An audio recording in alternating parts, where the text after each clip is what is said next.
Okay, I am live. Good morning, good morning, good morning. Today, it's the first day of the week. Is Sunday, August 10th, and today we're going to read Proverbs 10. So if this is your first time joining me, welcome, welcome, welcome. So let me go ahead and introduce myself. My name is Pandy Kemp. I'm the mother of four. And I was extremely excited and inspired to share the reading of Proverbs this morning as this month as we get ready for whether you homeschool or you're sending your children back to school. We very much need to just use the book of Proverbs to gain the wisdom that we need to train our children in the way that they should go. And as we read through these Proverbs, my prayer and hope is that you read these Proverbs to your children as well as a daily devotional and an activity for this week. Every day this week, I would like for us to compliment our children and tell our children to compliment us too. And then keep a journal, teach them to keep a journal and let me know what went well, or just so you know what went well about that. Because so much I don't know about you, but yeah, I didn't grow up getting very much encouraged and compliments and stuff. Maybe I did. No shade to my mom. I love my mama dearly. So another thing is, I'll say this because I had thought too, as the Proverbs being an instruction book, because we don't always get parenting classes and there's no book to like, hey, here's the way you train your children, you know what I'm saying, from zero to adult life. So I remember when I first learned to cook, like the first thing I cooked was pancakes. And I learned to teach pancakes through reading a recipe book. I followed the instructions. First time they were great. Second time, even better, right? So, yeah, I said that to say, hopefully that encourages you all to just read these book of Proverbs. It encourages us to get wisdom, get knowledge, get understanding. And the way that we do that is by reading. So, without further ado, I am going to read Proverbs chapter 10 from the Message version of the Bible.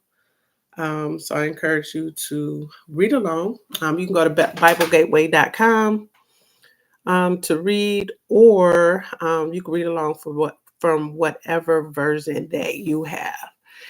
And Proverbs chapter 10, or Proverbs 10, the wise sayings of Solomon.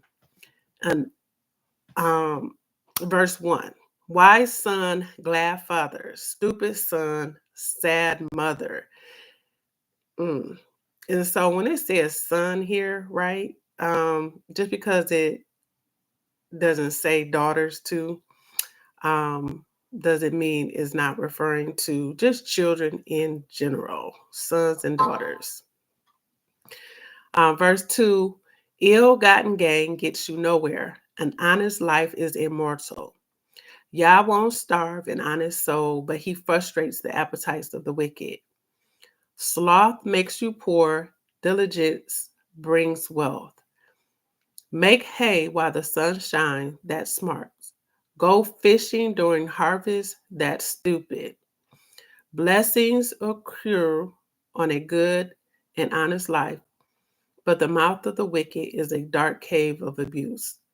A good and honest life is the blessed memorial. A wicked life leaves a rotten stench. A wise heart takes orders, an empty head will come unglued. Honesty lives confident and carefree, but shifty is sure to be exposed. An evasive eye is a sign of trouble ahead, but an open face-to-face meeting results in peace. The mouth of a good person is a deep, life-giving well, but the mouth of the wicked is a dark cave of abuse. Hatred starts fights, but love pulls a quilt over the bickering. You'll find wisdom on the lips of a person of insight, but the short-sighted needs a slap in the face. Mm. The wise accumulates knowledge, a true treasure. Know it all, talks too much, a sheer waste. Verse 15, the wealth of the rich is their security. The poverty of the indigent is their ruin. The wage of a good person is exuberant life.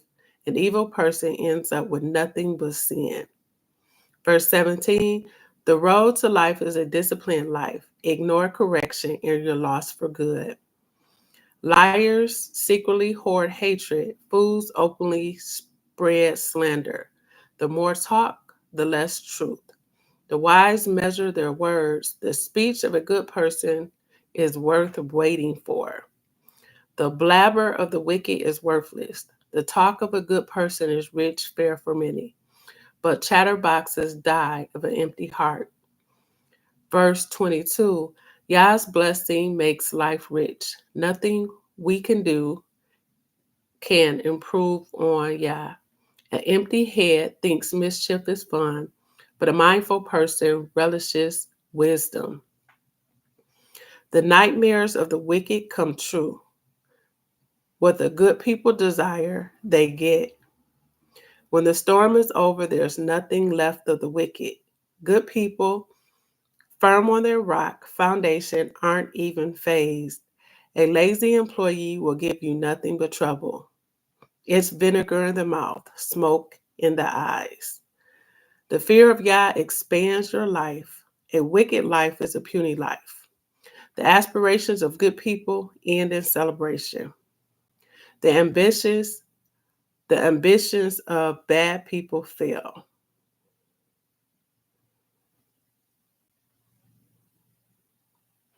Verse 28, again, it says, the aspirations of good people end in celebration. The ambitions of bad people crash. Yah is a solid backing to a well-lived life, but he calls into question a shabby performance. Good people last. They can't be moved. The wicked are here today, gone tomorrow. A person's, a good person's mouth is a clear fountain of wisdom. A foul mouth is a stagnant swamp. The speech of a good person clears the air. The words of the wicked pollute it. Mm. Yeah, that was really so good. The wise sayings of Solomon, and it points out really just as parents, as mothers and fathers, really just passing that wisdom on to our children, and it starts with the words that come out of our mouth. That's why I want to strongly encourage us to make sure that we are encouraging our children and teaching our children to encourage us as parents because we need that encouragement as well. And one of my ideas for being chase keepers at home, because raising children, that is like a big a job, right? And sometimes our attention at parents, we're divided, and we play different roles as women, like whether we're wives or we have a full-time job, and being mothers is very important that we pour into ourselves, but also, teach our children to encourage us too. When we cook and clean, just to train them to say thank you, show their appreciation.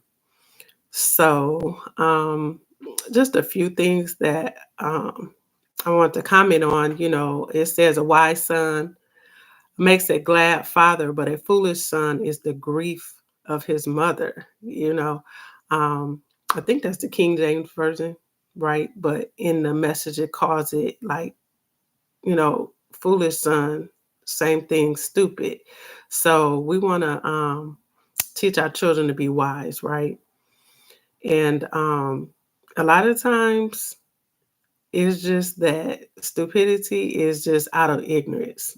Not that it's trying to belittle us or anything like that. It's just that meaning that we just don't know any better. And we have to teach our children, and we have to learn ourselves just to be better, how to have good wisdom and how to make good choices so that we can bring honor to the family. Um, just know that foolishness doesn't only harm our children, but it just deeply hurts those around in the community that deeply love them, because it was growing up, it was a saying that, children are a reflection of their parents, right? And to some um, extent, that's true. But as they get older, they get to make their own decisions. And sometimes they do stuff that's not necessarily a reflection of their parents. And I hope this isn't a contradiction, but it's that we just really have to be intentional about teaching our children wisdom so that they do show up in a community and they are displaying that wisdom, right? Um, so it talks a lot about the words that come out of our mouth, right? So we really have to guard our tongue and train our children to do so as well. Um, Verse 11 says, "The mouth of the righteous is a fountain of life, but violence covers the mouth of the wicked." So we really have to show our children how words can heal, help, or harm. So we want to encourage truthfulness, kindness, and restraint when speaking, especially when we're angry, just to let our words be few. So,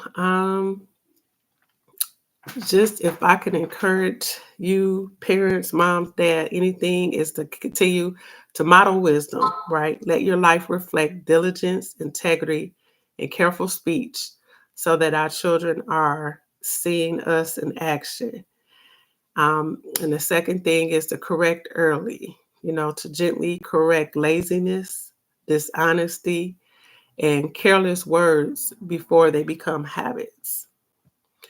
And just really encourage and praise good choices. When we see our children making good choices, we want to celebrate that. We want to point that out, whether it's small or big. So, because when we do that, our children are motivated to repeat them. So, um, yeah, with that, that's all. It's so much I can point out and say. Chapter 10 was really good for me, right? Um, Verse 22, he says, the blessings of the Most High makes us rich, and He adds no sorrow with it. So, um, that's a good topic of conversation. Like, what do you think it means to be rich in the eyes of the Most High? Is being rich only about money?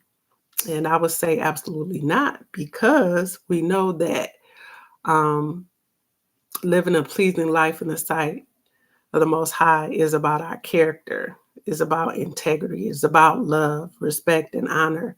And when we're showing those things, right, that is pleasing, right? And then when we are righteous and we do good things, we're blessed by it, right? So let me know. I don't think I'll be having my comments on. Okay. Hey, Shalom, Shalom. Hey, Leah. Okay, I do have my comments on. So you can let me know what was your favorite Proverbs, your biggest takeaway. And remember to like and share. And yeah, let me know how you, as I go through the week, tomorrow I'll be back with the reading of Proverbs chapter 11. And remember, speak encouraging words to your children, speak encouraging words to your family members.